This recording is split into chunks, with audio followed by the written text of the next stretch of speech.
assez agressif, assez impulsif, il monte rapidement dans les tours. Donc il vaut mieux prévenir que guérir.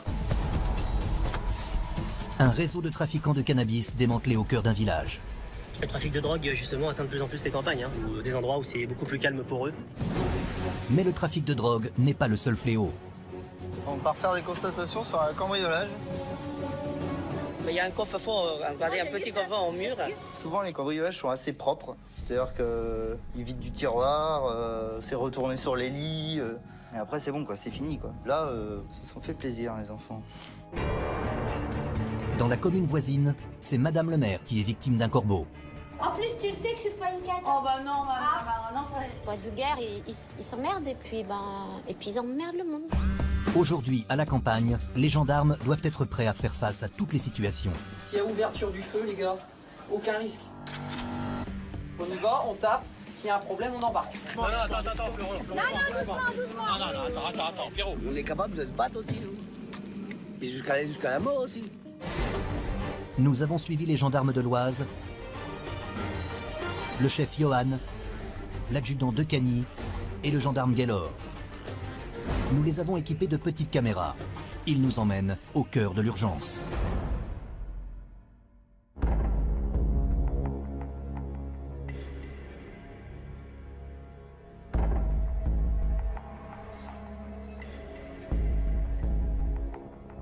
Là, vous partez sur quoi? On part dans le cadre d'une interpellation dans le cadre d'un trafic de stupéfiants. Donc là, il est 7 heures, donc on est à peu près à 2-3 minutes de l'objectif. Leur objectif, 3 trafiquants de cannabis qui fournissent une trentaine de consommateurs dans le secteur. Ils écouleraient au minimum une vingtaine de kilos de drogue par an. Là, on est en pleine campagne, quand même, c'est assez isolé. Il y a du trafic comme ça de drogue. Ah, vous savez, le trafic de drogue, justement, atteint de plus en plus les campagnes. Faut pas croire que ça reste ça se cantonne à la ville. Non, ça va de plus en plus dans les campagnes, justement, ou des endroits où c'est beaucoup plus calme pour eux, pour justement faire leur trafic.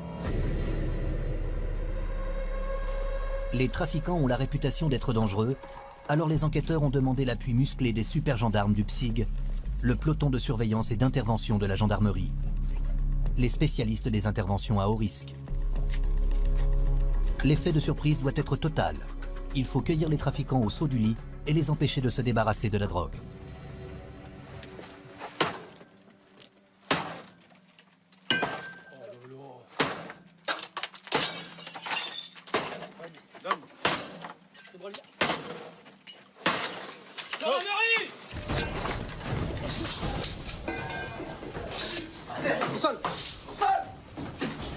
Ok, en haut les gars. Est-ce qu'il y a un chien là-haut? Non, montez, on continue la progression. Ça c'est qui? On fait quoi? Deux individus sont menottés, mais un seul intéresse les gendarmes. Vous êtes placé en garde à vue, une enquête de flagrance sur un trafic de stupéfiants. Donc vous avez le droit de prévenir un membre de votre famille ou votre employeur. La personne voilà. C'était l'objectif pour vous? L'objectif, oui, c'est bien lui. Maintenant, avant de repartir, bien sûr, on va procéder à la perquisition. Jerry, le Springer anglais, n'est pas un chien de combat, mais un chasseur de drogue. Est-ce que vous avez des produits stupéfiants à votre domicile, monsieur? Un petit peu. C'est quoi comme produit? Cannabis? Ok.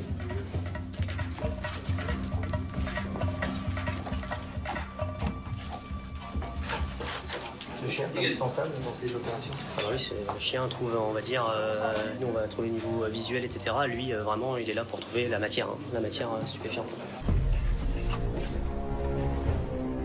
Rien dans l'appartement, mais c'est dehors, dans le jardinet, que Jerry attire son maître. C'est bien, c'est très très bien.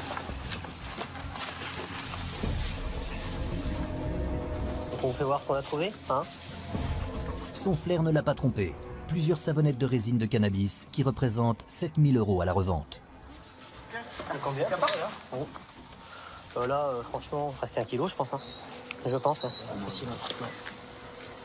Là, c'est clairement pas pour une consommation personnelle, quoi. Donc ça, on en parlera plus tard avec la personne. Mais vu le conditionnement, etc., de la résine, c'est quand même sympa, quoi. C'est sympa. C'est sympa. Voilà, j'ai le sourire. Il est 7h15. À quelques kilomètres de Méru, les gendarmes s'apprêtent à interpeller les 2 autres membres du réseau. D'abord, ils se rendent au domicile d'un couple. L'homme est susceptible d'être armé.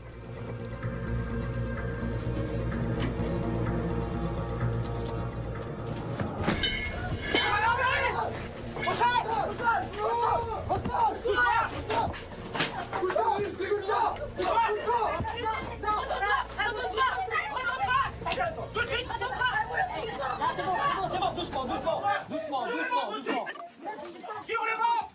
Remets-toi sur le vent tout de suite! Dépêche-toi! Ramène le taser! Dépêche-toi, si tu bouges, t'as plus de taser!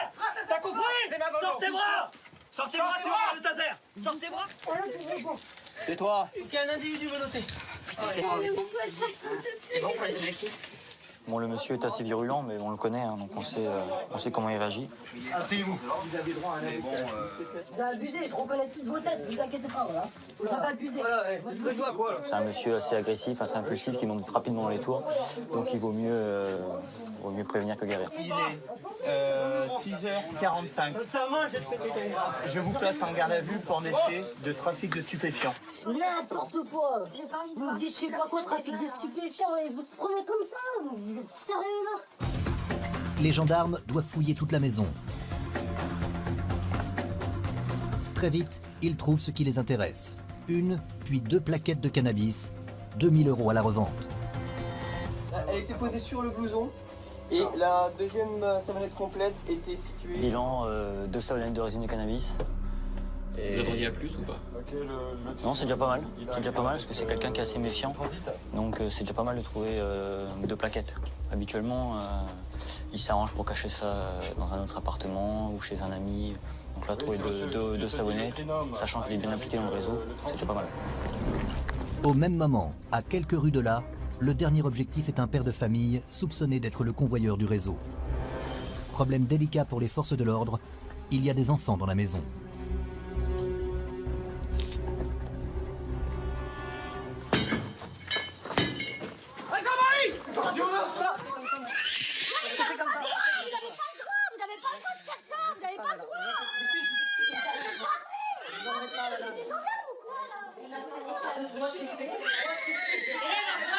Je sais pas pourquoi t'es là. Dieu, il te regarde, il sera puni. Parce que moi, j'ai rien à voir avec vos conneries. Rien du tout. J'ai rien à voir avec ça. J'ai rien à voir. Vous venez combien? C'est pas un terroriste. C'est pas derrière moi. Vous en faites pas, monsieur, ne vous en faites pas, on s'en occupe. Ne vous en faites pas, monsieur. Ça fait 6 mois, 8 mois que je travaille. Là, ça fait 1 mois que je suis au chômage. J'ai rien à voir avec toutes vos conneries. Je sais pas pourquoi vous êtes là. C'est un truc de malade. Expliquez-moi vite parce que là, je comprends plus. Ouais, je suis calme, je suis très calme. On se calme. Je suis très calme, il n'y a pas de souci. D'accord? C'est pas en s'emportant. C'est énervant qu'on va faire arranger les choses. Il n'y a pas de souci, chef. Vous déployez une force énorme dans la gendarmerie pour des petits trafiquants. Mais c'est normal ça ou c'est pas un peu démesuré? Non, parce que maintenant, tout le monde possède des armes. Et on a eu ces derniers mois et même depuis quelques temps des braquages qui des fois se déroulent, qui sont assez violents. Hein, on a des individus armés. Donc non, il faut prendre toutes les précautions pour assurer notre sécurité et puis également leur sécurité aussi à eux parce qu'il ne faudrait pas que ça finisse en fusillade, quoi. Mais cachez les enfants, remontez là où qu'ils ne voient pas, les remontants. Les enfants sont pris en charge par le lieutenant Gaël, 26 ans, la nouvelle patronne de la brigade de recherche de Chantilly. Elle va jouer les psychologues. Et vous allez chez votre grand-mère parce qu'on va devoir discuter avec votre papa. Votre papa, il doit nous aider dans une enquête en cours. C'est quelqu'un d'important aujourd'hui. Donc on va le garder un petit peu avec nous. Et puis il va nous aider. Et puis dès qu'on a fini de nous aider, il rentre à la maison. Ok? Et puis ça va bien aller. Désolée si on vous a fait peur ce matin. On voulait pas vous faire peur. En fait, lorsqu'on a une interpellation comme ça, c'est vrai que c'est pas forcément évident quand il y a de la famille. Donc la mère, en principe, c'est exactement ce qui se passe. Donc elle, ça la perturbe pas plus que ça. Par contre, pour les enfants, c'est particulièrement perturbant.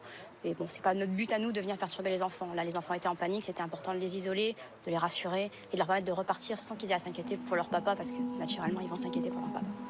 Voilà, c'est juste ça. On essaie de les protéger un minimum. Gaëlle est sortie récemment de l'école d'officier de gendarmerie. Elle découvre depuis peu les difficultés de son travail. C'est pas évident tous les jours, c'est sûr. Être gendarme, on est confronté à tout plein de choses. Ce genre de choses, ça fait jamais plaisir, surtout quand on est mère de famille. Donc, mais c'est un métier passionnant, ça vient compenser. Là, ils ont été assez vite extraits, en fait, de chez eux. Oui. Oh oui, c'est nécessaire. Nous, derrière, on va devoir fouiller tout le domicile. On va aussi fouiller leurs chambres parce que malheureusement, dans certains domiciles, dans certains foyers, les stupéfiants sont cachés dans les chambres des enfants, dans les peluches, dans les nounours. Donc pour eux, il faut absolument pas qu'ils voient ça. Donc on les extrait, ils vont être chez leur grand-mère, ils vont être rassurés dans un lieu connu, pas d'inconnus autour d'eux. Ça sera parfait et nous, ça nous permet de travailler sereinement à l'intérieur de la maison. Ici, pas de drogue dans la chambre des enfants ni dans leurs jouets. Mais dans les affaires du père, les gendarmes trouvent un peu de cannabis. Petite boulette. Le suspect affirme être simplement consommateur. Mais les enquêteurs ont accumulé les preuves formelles de son appartenance au réseau. Lui, c'est un gros consommateur. Et son véhicule, vraisemblablement, a servi pour aller se ravitailler avec le target numéro 1. Le target numéro 1, c'est l'homme qui a été interpellé avec sa compagne. Quant au père de famille, il continue à clamer son innocence. C'est... laisse tomber. Perdez du temps pour rien, les gars. J'ai hâte de savoir d'où sort cette histoire-là. Qui vous avez attrapé, voilà, qui pu m'impliquer dans ces histoires. Et je suis pas un dealer. Même si je l'ai été un jour, je ne le suis plus. Cet homme est connu depuis longtemps de la justice pour trafic de drogue. Sa première interpellation a eu lieu il y a 15 ans. Lui, ça a l'air d'être un costaud. Costaud, non, mais un petit con, oui. Puis bon, il connaît la peloche, quoi. C'est pas la première fois qu'il passe en garde à vue dans le cadre d'une enquête de trafic de stupéfiants, donc il va falloir tirer les verres du nez, quoi.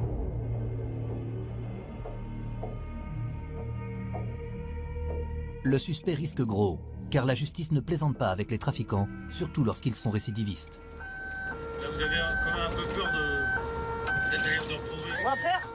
Jamais. J'ai peur que de Dieu, moi, monsieur. Que de Dieu. Le reste, j'ai pas peur. Non, mais la prison, c'est quand même... J'ai pas peur de la prison, c'est la maison, la prison, monsieur. C'est la maison, pareil. Vous êtes un habitué? Non, c'est pas question d'habitué, c'est que ça n'a jamais tué personne d'aller en prison. Nous sommes à l'état-major de la gendarmerie de Chantilly. Le père de famille va être auditionné avec les deux autres suspects.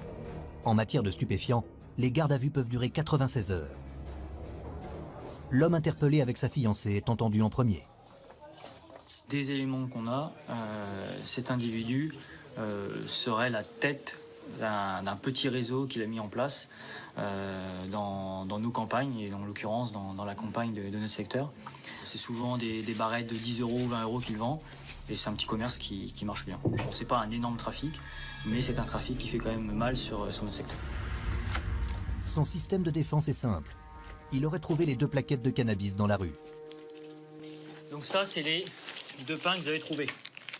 Et vous avez fait comment en marchant pour tomber sur les plaquettes? Le hasard? Une grosse coïncidence. Vous êtes chanceux quand même, non? Bah, je sais pas, tomber comme ça sur 2 plaquettes quand on est consommateur stupéfiant, c'est intéressant. L'homme n'en dira pas plus. Maintenant, c'est au tour du père de famille de donner sa version des faits. Chez lui, les gendarmes n'avaient retrouvé que des boulettes. Putain, faut qu'on...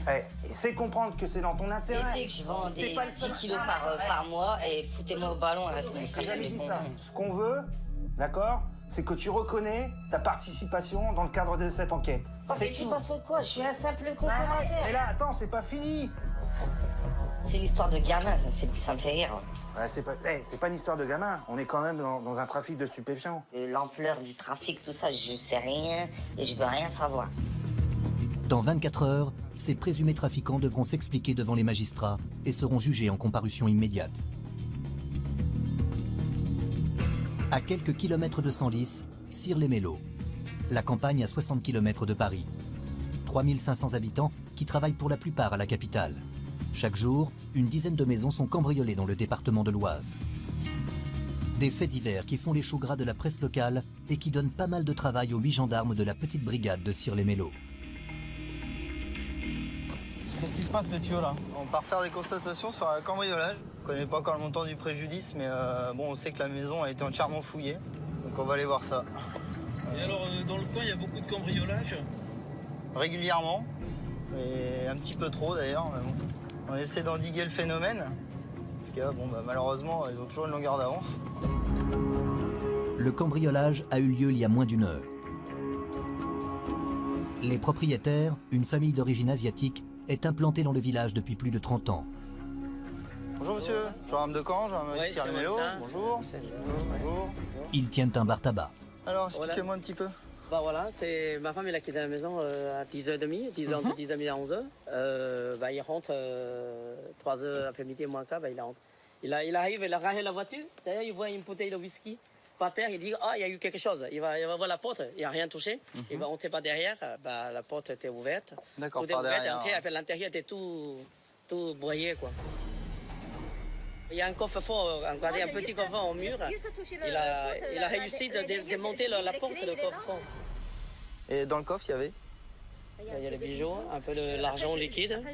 Combien? Beaucoup? Il y avait 1500 un peu, ouais. Les cambrioleurs se sont introduits discrètement dans la propriété en passant par le jardin. Bah, madame, elle a entendu à midi. Ouais. Vous avez entendu taper? Vous avez entendu taper quoi? Ah, comme des grands coups, comme ça. D'accord. Mais bon, ça n'a pas duré non plus longtemps. Pas longtemps. Mais je suis sortie, je suis allée voir au puits, j'ai rien vu. Je suis venue jusque-là. J'ai vu ça que de ma fenêtre, comme ça. Bonjour madame. Un monsieur qui sortait. Il avait l'air d'être bien. Il avait même, on aurait cru qu'il avait des documents. D'accord. Vous savez, Comme un livreur. Dans son bras. Et il avait Deux valises. Non, genre sacoche, des trucs comme ça. Vous vous rappelez un peu comment il était? Grand? Comme moi, non? Petit? Oui, un peu plus fort que vous. D'accord. Ça paraissait pas quelqu'un qui Et vous voyez, qui venait voler, rien du tout. Hein. Bah là, on tape quand même un propriétaire de commerce. Donc les proies, on va dire, qui peuvent être repérées ailleurs. Parce que bon, forcément, il y a les recettes de magasin, il peut y avoir beaucoup de choses. Donc forcément de la valeur. Parce que bon, une recette de magasin, surtout un bar tabac, ça brasse quand même pas mal. Monsieur, et même à côté de whisky, il y a deux clés. Je sais pas, ça vient de où? Il y a deux Deux clés. Des clés? Oui. Ah, ça c'est clé. Ça, c'est les clés dans le coffre. Dans le coffre-fort, normalement. D'accord. De celui de tabac. Parce D'accord. que, nous, il y a une sur nous. Venez me voir un peu. Venez me voir un peu. Pourquoi? On peut remarquer qu'il y a un petit poil là sur le dessus de la clé là. Donc on peut peut-être penser que ce sera un des auteurs qui l'aurait perdu en prenant les clés. Dis-moi que tu as une toute petite enveloppe pour que je puisse mettre ça. Une pièce à conviction qui va être analysée au laboratoire de la gendarmerie. Ça nous fait peur quand même, tout ça. Là. Je sais pas qu'est-ce qu'on fait là, maintenant. C'est le 10 ans, 3 fois. Ça va. C'est. Je sais pas. Gaylor examine la maison à la recherche du moindre indice. On a vraiment l'impression qu'ils cherchaient derrière l'immeuble, quoi. Même le buffet de la salle, ils sont allés voir derrière. Donc là, on sait pourquoi ils sont venus. Hein. Ils sont vraiment venus pour chercher le coffre. On voit que les mecs, ils connaissent quand même, parce qu'ils ont des automatismes. Enfin, ils vont voir des endroits... je veux dire, leur regard sous la baignoire, c'est pas souvent. Ils sont même allés jusqu'à regarder sous le meuble de cuisine, quoi. C'est quand même très fort. Souvent, les cambriolages sont assez propres. C'est-à-dire qu'ils vident du tiroir, c'est retourné sur les lits. Et après, c'est bon, quoi. C'est fini, quoi. Que là, ils se sont fait plaisir, les enfants. C'est impressionnant, quoi. Après, on essaie de se mettre un petit peu aussi à leur place en disant qu'est-ce que j'aurais pu faire, où est-ce que j'aurais posé la main, comment j'aurais ouvert telle chose ou telle chose. Alors, est-ce qu'ils avaient des gants ou pas? Il y a des traces, effectivement, qui pourraient nous laisser penser que. C'est vrai que quand on voit des traces comme ça, là, ça, c'est pas une trace de doigt, quoi. Bon, maintenant, ils étaient 3. Est-ce qu'à un moment ou à un autre, il y en a pas un qui a enlevé ses gants pour chercher un truc dans sa poche, avec le gant, ça le gênait, il a oublié de le remettre, et puis voilà. C'est pas parce qu'au début, ils avaient les gants qu'à la fin, ils les avaient toujours, quoi. Sur le frigo, une empreinte exploitable. Donc là, vous avez fait un beau prélèvement? Oui, il ressemble à quelque chose, effectivement. Il peut être valable. Maintenant, on va voir si c'est pas une victime. Dans la chambre des parents, le coffre-fort où ils cachaient leurs économies. On voit qu'ils sont bien acharnés quand même. Quand on voit le dégât autour du coffre, ça se fait pas en 3 minutes, quoi. Dans le coffre, il y avait 1500 € en liquide, mais aussi des montres de marque et les bijoux de la propriétaire. Je suis en train de me poser la question avec quel genre d'outils ils l'ont attaqué.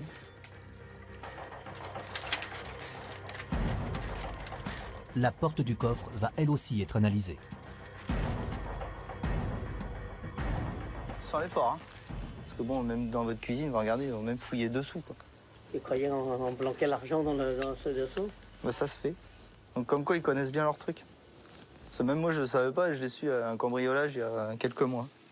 Les gens étaient en vacances, je les avais au téléphone et le premier truc que la dame m'a dit, elle m'a fait « Vous pouvez regarder sous mon lave-vaisselle en enlevant la plaque et tout ?» Ouais. J'ai enlevé la plaque et effectivement, elle avait toutes ses boîtes avec tous ses bijoux. Le mec, il aurait fait comme chez vous, il repartait avec le butin complet. Ouais. Il avait toute la maison, toutes les valeurs de la maison, elles étaient en 2 petites boîtes sous le lave-vaisselle. Cécile non plus, elle a plus d'argent en poche. Toi, il n'y en a plus? Non, mon porte-monnaie est sur mon lit et j'ai regardé, il n'y a plus rien. Oh là là là là là. Donc le bilan, c'est quoi alors?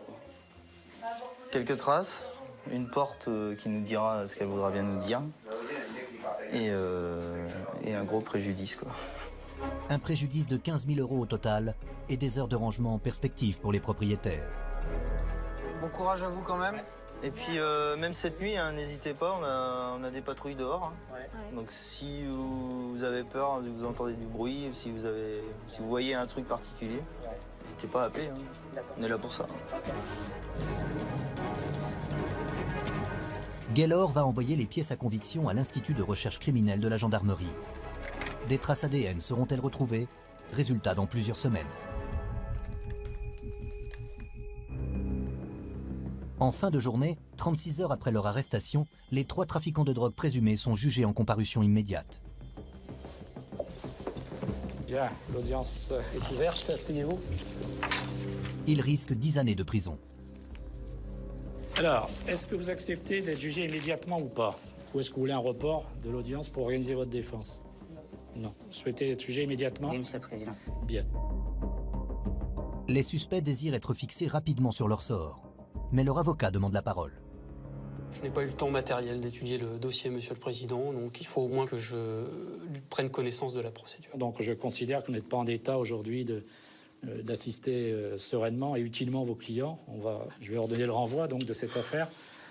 Monsieur le procureur, est-ce que vous avez des réquisitions? Monsieur le Président, si vous considérez devoir renvoyer cette affaire pour permettre à la défense de se mettre en état, il me paraît indispensable d'éviter tout risque de concertation. Je pense que la détention est le seul moyen d'éviter tout risque de réitération en l'espèce. Bien, je vous remercie, Monsieur le procureur. Est-ce que vous voulez rajouter quelque chose? Vous avez la parole en dernier sur la réquisition de détention de Monsieur le procureur de la République. Moi, de toute façon, le dossier il est clair. Hein. Vous avez trouvé 2 grammes chez moi. Je suis un simple consommateur. Donc voilà, le tribunal rendra son jugement en temps voulu et c'est tout ce que j'ai à ajouter. Bien. Le tribunal se retire pour délibérer. Les trafiquants présumés vont-ils être libérés ou maintenus en détention jusqu'à leur procès? Verdict dans quelques minutes.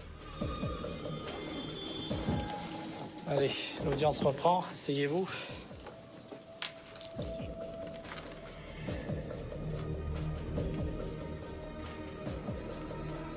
Après en avoir délibéré, donc, sur la détention, vous êtes tous les 3 maintenus en détention. Donc on se retrouve le 4 janvier 2012 à 14 h ici. Donc l'audience est levée. Voilà, bonne fête tout le monde.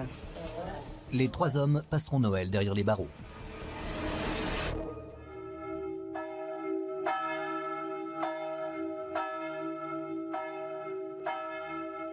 Mais une autre affaire agite les gendarmes.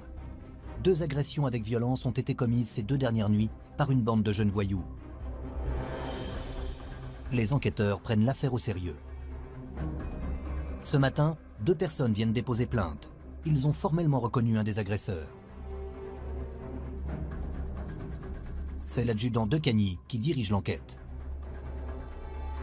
Cet individu a dans un premier temps agressé un pizzaiolo, donc dans le but de s'approprier des pizzas et peut-être voler son cyclomoteur. Et le lendemain, il s'est attaqué à un jeune propriétaire d'un chapi. Donc chapi, c'est un genre de petite motocyclette de collection. Donc pour nous, c'est une montée en puissance et il faut absolument empêcher que cette montée en puissance se développe dans le village. Il est 14 h. L'adjudant de Cagny rejoint les hommes du peloton de surveillance et d'intervention à la gendarmerie de Saint-Leu-d'Esserand, à 4 km de Cire-les-Mélos. L'interpellation doit avoir lieu dans le campement des gens du voyage. Je rappelle l'usage des armes, article 122.5 du code pénal.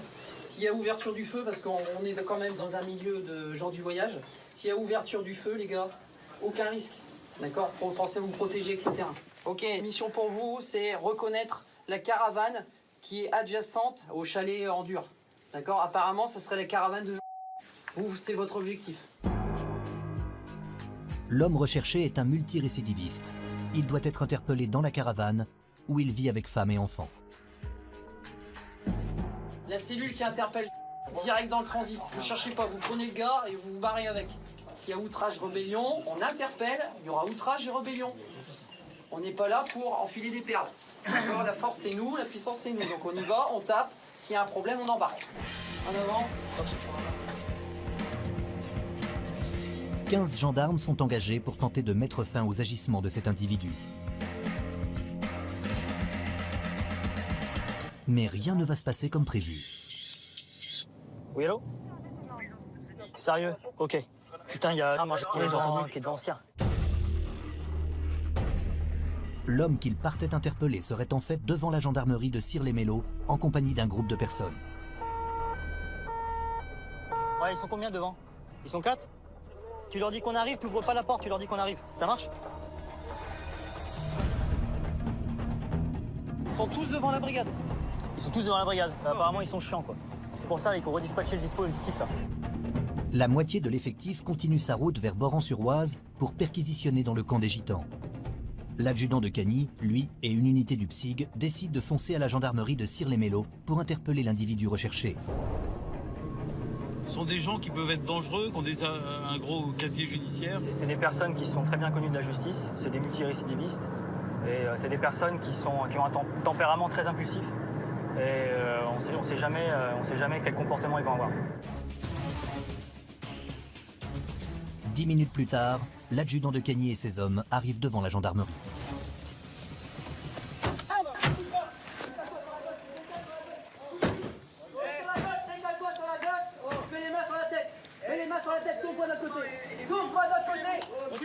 Reculez. Reculez. Reculez, on est correct. Reculez. Fouille. Monsieur, on va vous placer en garde à vue. D'accord? Je suis venu pas moi-même, je suis venu correct. D'accord. Parce que franchement, s'il avait fallu que je m'en vais, j'aurais parti. Ça marche. On va l'emmener au bureau directement. Se sachant recherché, l'homme était venu se rendre.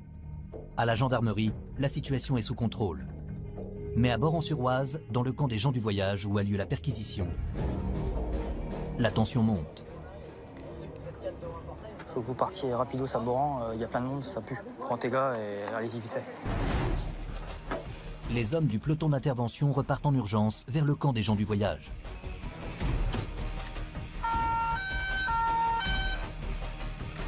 Ouais, je t'écoute. Je pars de Cire-les-Mélos. Dans 10 minutes, on est là, 10 minutes.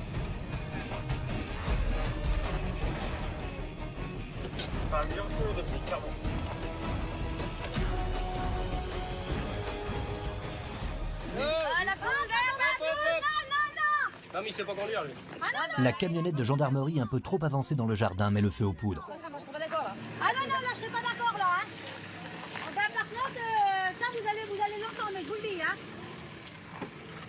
Attends, doucement. Attends, Florent. Non, doucement. Non, attends, Pierrot. Attends. Non, monsieur. Je vais y expliquer. Non, c'est bon, mon âge. Non, mais ma couille, ton machin là. Moi, je te dis, sincèrement, parce que t'as de la gueule, parce que t'as vie. Il dit rien. Et moi, si je te prends tout ça. Attends, Pierrot, je vais lui dire. Dis bien. C'est un de mes soldats, je vais lui dire, d'accord? Ouais. On va rester bons amis? C'est un de tes soldats. C'est un de mes soldats, je vais lui dire. D'accord? Ouais. Les gendarmes cherchaient des objets dérobés lors des agressions. Ils ne retrouvent rien. On connaît ça. On connaît la procédure. Ouais. On n'est pas né de la dernière couvée. On est capable de se battre aussi, nous. Et jusqu'à la mort aussi. Et puis c'est pas parce que ton collègue il me met un pouce sur la tête, il me dit recule, que je vais l'écraser. Est-ce qu'on a été incorrect? Non. Vous avez vu, on est entre caravanes, très pas, aucun souci. On discute, on s'explique. Sérieux, C'est votre fils, ça? Ah oui, on discute là, on n'est jamais venu comme des brutes. Ouais, quand même pas, attends, j'ai pas viré encore. Hein. Allez, c'est bon les gars, on y va. Allez, salut.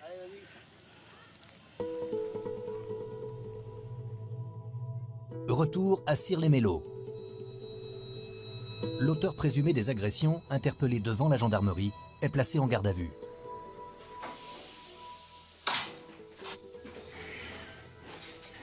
Bon, alors. On passe sur quoi ça, derrière? Tout courant. Ah non, ça. Je suis pas au courant du tout. La victime, c'est lui. Ce livreur de pizza affirme avoir été pris à partie et tabassé par le suspect et 2 autres personnes la nuit précédente. C'est de la violence gratuite, on appelle ça. Il était 23 heures. Le livreur de pizza, pensant répondre à une commande, tombe dans un véritable guet-apens. Les clients sont en fait des voyous qui veulent le dépouiller. D'entrée de jeu, au lieu d'un simple client, ce qu'il fait, c'est qu'il attend que le livreur lui donne la pizza. Puis... à sa portée, Non, eux sont les rois, les chefs, ils vont directement à l'arrière, dans la malle, pour se servir. Là, ils voient qu'il n'y a pas de pizza, puis ils prennent sa tête, ils le mettent dans le guidon, pour pas qu'ils le voient. Donc ils m'ont maintenu la tête baissée, puis ils m'ont donné 2 coups de pied dans le casque pour essayer de me voler la mobilette. Le suspect est un habitué des gardes à vue. L'adjudant de Cagny sait que ses aveux ne vont pas être faciles à obtenir. Alors, question. Alors, qu'avez-vous fait jeudi? Je sais plus. Là, faut vous souvenir. Bah, faut vous souvenir, j'essaye. Vous voulez que je vous dise quoi? J'ai vu quoi? Ma famille, oui, ma femme, mon gosse, ma mère, mon père, ma grand-mère. Vous avez regardé quoi à la télé, je sais pas? Ah là, c'est bon, ça... Vous avez mangé quoi jeudi midi? Je sais plus. Vous avez mangé quoi vendredi midi? Je sais plus. Vous avez mangé quoi samedi midi? Je sais pas non plus. Vous avez pas envie de répondre? Bah, je sais pas non plus, je sais pas que j'ai pas... Bah, vous avez mangé quoi? Vous avez il y a un mois en arrière. Vous avez pas fait? Rendez-moi. Ah non, mais un mois. Bah, rendez-moi Un mois, aussi. ok. Mais là, c'est Ouais, bah, 3 jours. D'accord. 3 jours. Bah, 3 jours en arrière, vous avez mangé quoi? Je peux vous le dire, moi, ce que j'ai mangé. Vas-y. Un bœuf bourguignon. Ouais. Un bœuf bourguignon. Ah, il m'a fait belle, là. Il m'a fait belle aussi, celle-ci, hein. Un bourguignon, ouais. Alors, je ne me rappelle plus. Je ne me rappelle plus. Vous vous rappelez, vous? Bah, écoutez, vous voulez que je sois franc? Ouais. Ouais, bon, efface ça. Efface tout ça, et je vais partir sur de vrais machins. Ah. Ouais, vas-y. Parce que ça prend la tête pour une pizza de merde. Bah oui. Ça, je suis d'accord avec vous. Ça devient énervant, carrément. Pour une pizza. Hein? Il n'y a pas de mort d'homme.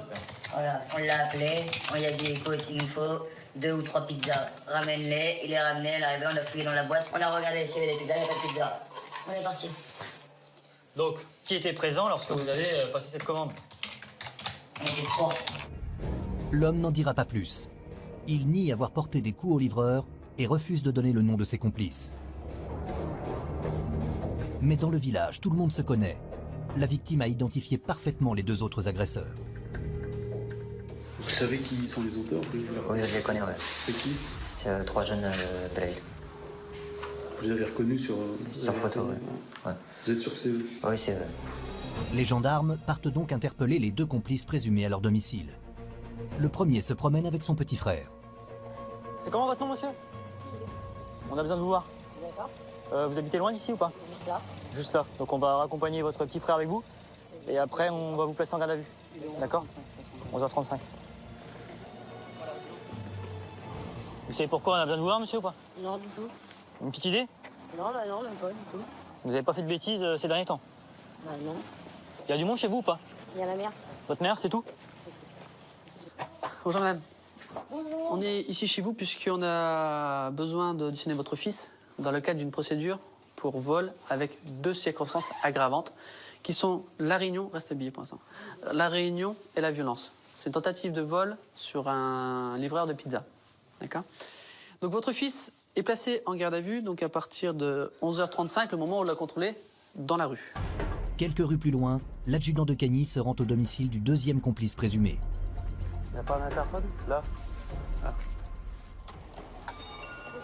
Bonjour madame. Est-ce que votre fils est là? Oui. D'accord. Vous pouvez l'appeler, s'il vous plaît? Il est appelé, Eh ben, impeccable. Bonjour, j'en fais. On va avancer. Il est dans sa chambre, là?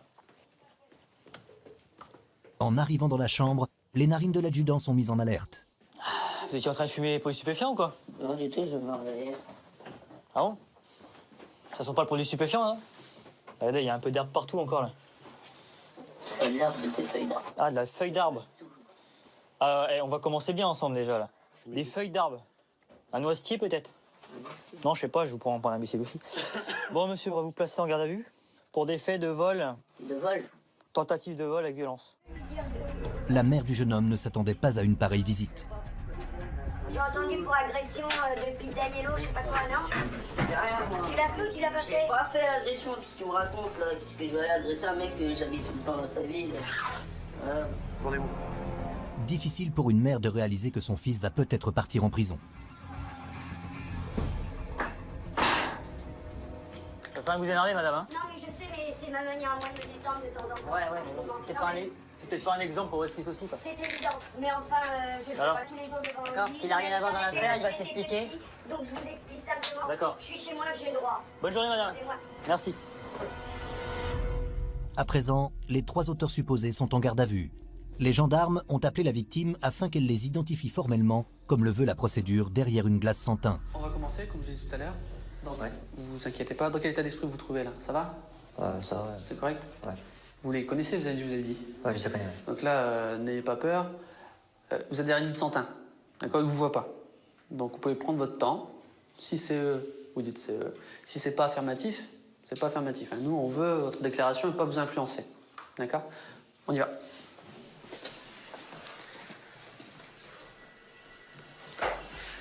Alors voilà le premier individu. Je vous donne pas son nom. Ça vous me dire si vous le reconnaissez comme étant présent sur le lieu des faits.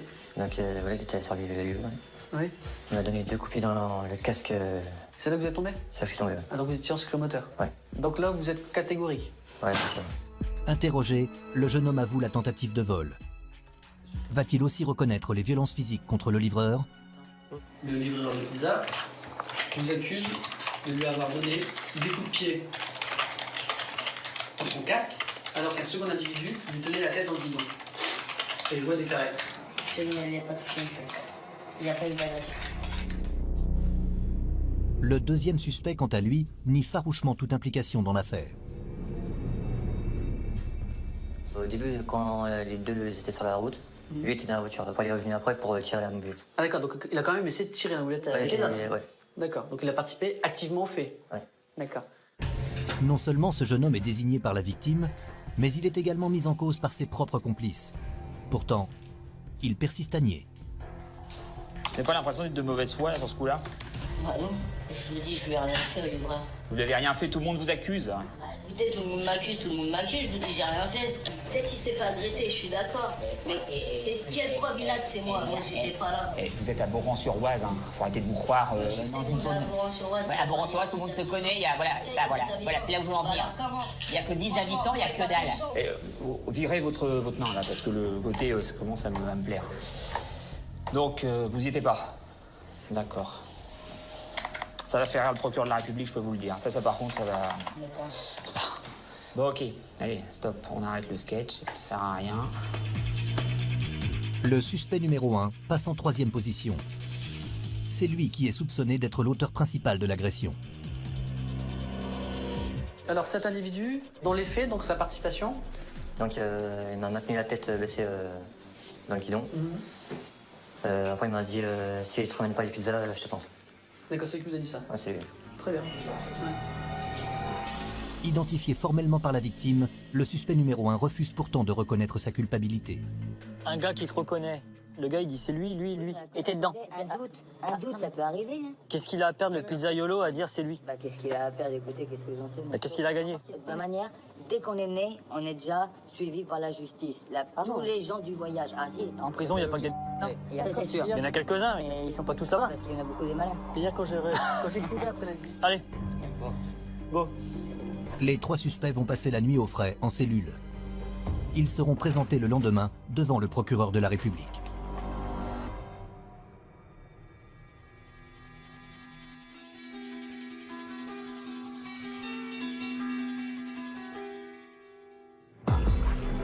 Ce matin, l'adjudant de Cagny est en patrouille.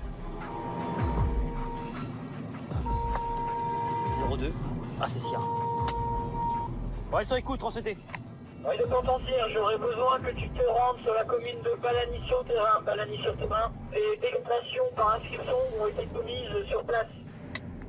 Ouais, de Charlie Bravo, Saint-Mélo, c'est bien reçu, on se transporte sur les lieux. Le village de Balagny-sur-Terrain est situé à quelques kilomètres de Cire-les-Mélos.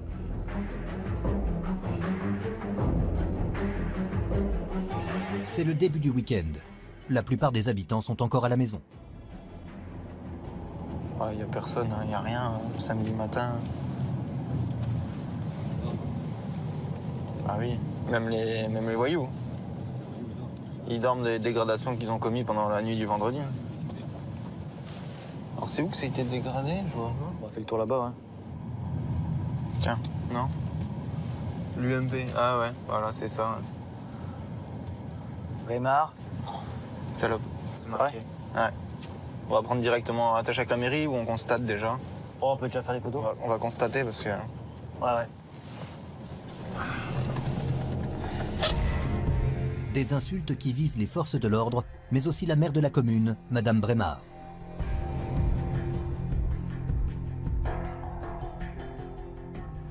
Monsieur le maire adjoint, bonjour. Bonjour. Bon, on va faire les constatations. Il y a qui ici? Là, puis là, tout le long, puis là-bas, en face, les nouvelles maisons. D'accord. Bonjour, monsieur. Des soupçons ou pas? Est-ce que ça serait les jeunes qui seraient par là-bas, qui traînent un peu dans Balani, quoi, les groupes, là? Bonjour. Je pense, hein. Les groupes? Les jeunes de Balani? Qui seraient de la commune ou... Peut-être, ouais. Peut-être? Madame, Oui. je vous entendais parler. Oui. En fait, vous avez vu, vous êtes sorti, vous avez rien vu du tout hier soir? Non. C'était à quelle heure? Oh non, quand on est sorti, il était 11h de la salle des fêtes. Donc à 23h, il n'y avait rien? Il y avait rien. Non, il n'y avait rien. Brémard, c'est le catin. Moi, j'ai l'impression qu'ils sont partis de là. Ils sont partis de là et ensuite ils sont remontés jusqu'à la mairie. Donc si la bombe allait quelque part, ce serait plus vers la mairie. Ouais, donc on va y aller après. Fred, essaye de voir dans le recoin là. Ouais, j'ai fouillé tout ça là. Moi, je vais aller voir la mairie. Madame le maire vient juste de découvrir les insultes. En plus, tu sais que je suis pas une cata. Oh bah non, non, On se permettrait pas? Ah non, mais là, non, on connaît Non, la famille. plus bon, ils connaissent, Non, ça, il n'y a pas plus de famille que ma mère, je crois. Non, mais nous, par rapport au tag, on se pose la question si c'est vraiment des jeunes. Parce que monsieur Verhofstadt, lui, a l'air certain qu'il s'agit de jeunes de la commune. Nous, on a des doutes dans le sens où nique la police, bon, ça peut être des jeunes, mais et l'UMP, enfin, les jeunes, ils disent pas et l'UMP. Et après, le terme sale catin, c'est pareil, c'est pas un terme de jeunes. Oui. Donc voilà. Ma question est simple, est-ce que vous avez des soupçons, des suspicions sur... Parce que là, apparemment, vous êtes vraiment visé, Ah oui, ça. visé et Non, l'UMP moi, également, mais... J'ai pas. Bon, c'est sûr que bon, il y en a qui souhaitent peut-être pas ce que je sois réélue, donc bon, on peut me salir, hein, bien sûr. Ça vous fait un petit peu peur, c'est ça, le maire? Moi, je trouve que quand même, depuis que je suis maire depuis 95, plus ça va, moins il y a de civilité. J'ai l'impression que les jeunes sont laissés à l'abandon. Il y a un manque d'éducation, à mon avis, à la base. Il y a un manque d'éducation parce que les jeunes sont livrés à eux-mêmes. Et effectivement, avec le contexte économique dans lequel on est, si vous voulez, ces pauvres jeunes, moi, parce qu'ils sont plus à plaindre qu'à médire, à mon avis, ces pauvres jeunes, ils n'ont pas d'objectif, ils n'ont pas un travail, ils n'ont pas d'objectif. Que voulez-vous? Pour être vulgaire, ils s'emmerdent et puis ils emmerdent le monde. Voilà. S'ils retrouvent la bombe de peinture utilisée, les gendarmes identifieront peut-être les taggeurs. L'adjudant et ses hommes recherchent aussi d'éventuels témoins. T'as parlé aux gens là-bas? Messieurs, dames, bonjour. Bonjour. Une petite question. Vous n'avez pas retrouvé de bombes de peinture dans vos poubelles ou etc. Bon, en tout cas, vous n'avez pas de soupçons sur qui aurait pu faire ça? Vous avez pas regardé la poubelle à l'entrée? Si, on a regardé la poubelle d'entrée là-bas. Non? Merci, bonne journée. Merci, vous avez. Au revoir. Pas de bombe, pas de témoins, le ou les taggeurs n'ont laissé aucune trace derrière eux. Là, ça vient d'être fait. Je pense que les auteurs vont pas s'en vanter. Mais à un moment ou à un autre, je pense que quelqu'un va se vanter de cela. Et on pourra peut-être avoir une piste. Un peu plus tard, Madame le maire vient déposer plainte. Alors, est-ce que vous avez réussi à avoir éventuellement des informations de plus que ce matin? J'ai réfléchi, oui, parce que vous savez qu'il y a toujours des jeunes qui se réunissent derrière la maison, derrière le mur de la maison.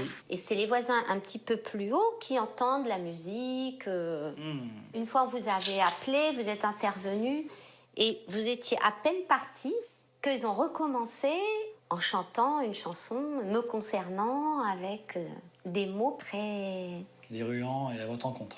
Voilà. Je sais pas, bon, j'ai repensé à ça là pendant midi. Je me suis dit, c'est peut-être ça, il y a peut-être ces jeunes-là qui sont pas contents. Après, bon, bien sûr, on rentre dans une période de tension politique parce qu'on arrive aux élections, mais écoutez, j'ai fait plusieurs campagnes pour les municipales, pour les cantonales, pour les législatives. J'ai jamais eu ça, quoi. Je sais que le il est... J'entends par les gens qui vont se faire coiffer qu'il est très, très médisant à mon égard. De plus en plus, il est médisant, très médisant d'ailleurs, il paraît.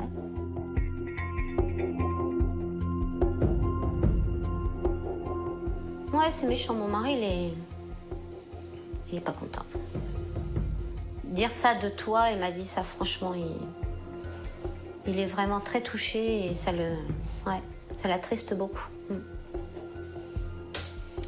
Bah écoutez, en tout cas, on va tout faire pour essayer de retrouver l'auteur de ces méfaits. Bah oui. D'accord.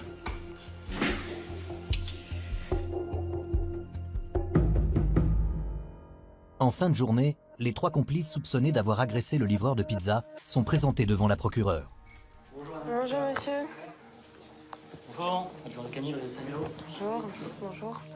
Bien, bonjour monsieur, asseyez-vous s'il vous plaît.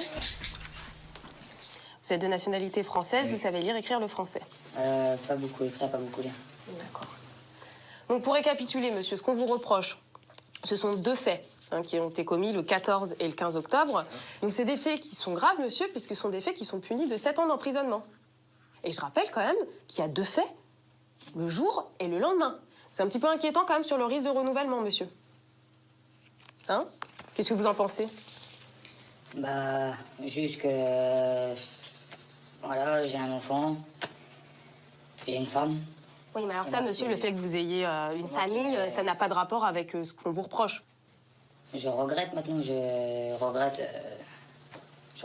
Vous auriez pu regretter dès la première fois? Bah oui. Mais ça n'a pas été le cas. Ah si, après j'ai regretté, mais... Mais vous avez recommencé. Bien, monsieur, alors pour ces faits, vous allez être jugé, devant le tribunal correctionnel. C'est quand même dans votre intérêt de vous présenter. Il n'y a pas de souci, je me présenterai, il n'y a pas de souci. Voilà, monsieur, nous avons terminé, vous êtes libre. Au revoir, madame. Au revoir, monsieur.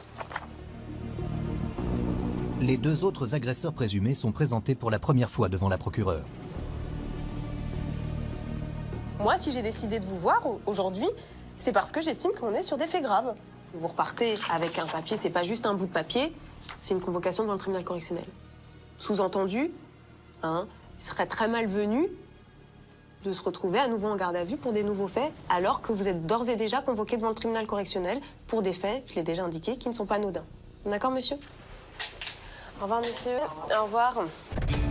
Le jugement de l'agresseur du livreur de pizza et de ses 2 complices a été reporté au mois de mars.